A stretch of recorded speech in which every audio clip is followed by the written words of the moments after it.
নাহমাদুহু ওয়া নুসাল্লি আলা রাসূলিল কারীম। আলহামদুলিল্লাহ, সমস্ত প্রশংসা আল্লাহ পাকের জন্য। আজকে আমাদের সবক নং 20 নং পাঠ কিসের পরিচয় বলেন তো? মদ্দে লাজিম কালমি মুকাফফাবের পরিচয়। কিসের পরিচয়? মদ্দে লাজিম কালমি মুকাফফাবের পরিচয়। এতগুলো ছাত্র ছাত্রী, তাহলে মদ্দে লাজিম কালমি মুকাফফাবের পরিচয় কিসের পরিচয়? কালেমার মধ্যে মদের হরকতের উপরে মোটা চিহ্ন বামে জজম হইলে সারাটা নিয়ে পড়তে হয়। কথাটা বোঝেন? কালেমার মধ্যে মদের হরকতের উপরে, কিসের উপরে?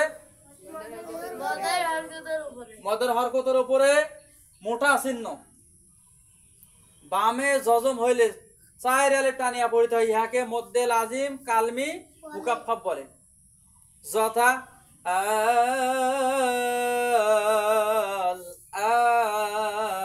কায়দাটা মুখস্থ আছে না সবারে?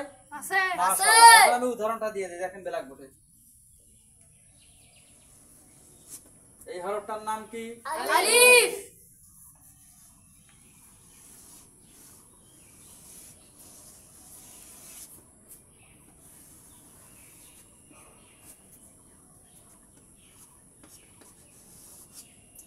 এই চিহ্নটাই মোটা চিহ্ন, এটা আলিফের পর খাড়া জবর। কি জবর?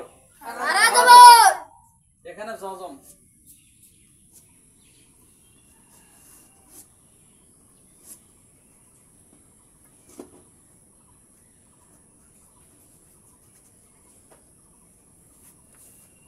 এখানে শব্দটা আল আনা আছে।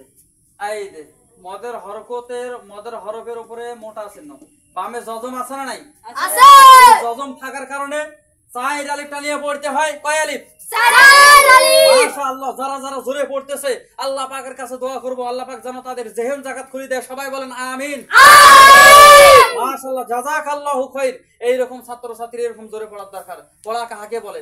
এত কষ্ট করে রোদের মধ্যে গরমের মধ্যে পড়তেছে, মাশাআল্লাহ, আল্লাহ পাক অবশ্যই আর জাযা দিবে ইনশাআল্লাহ। সবাই বলেন ইনশাআল্লাহ। ইনশাআল্লাহ।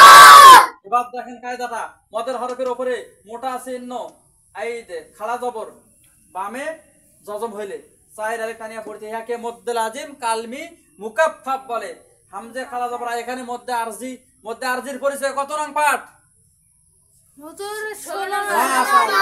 16 নং পাঠ। কিসের পরিচয়? আগে আমাদের হয়ে গেছে। তাহলে এখানে মধ্যে আরজি খাটাবেন, নুন যাবেন না হরকতের পাঠা। হরকতের কায়দা কত নং পাঠ? 4 নং পাঠ। মাশাআল্লাহ, হরকতের পরিচয় কিন্তু আগে 4 নং হয়ে গেছে। তাহলে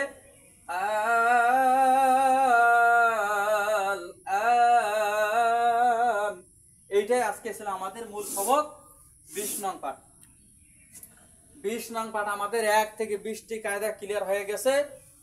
আমরা ইনশাআল্লাহ পরবর্তীতে 21, 22 থেকে ওই পাশে বাকি কায়দাগুলি জানবো। আজকে যতটুকু বিষয় জানলাম বুঝলাম, কায়দা 20 নং পাঠ মদ্দে লাজিম কালমি মুকাফফাব, এই কায়দাটা আল্লাহ পাক যেন সহি শুদ্ধভাবে জেনে এবং মানা কোরআনুল কারীম সহিভাবে পড়ার বোঝার তৌফিক দান করে। আমিন।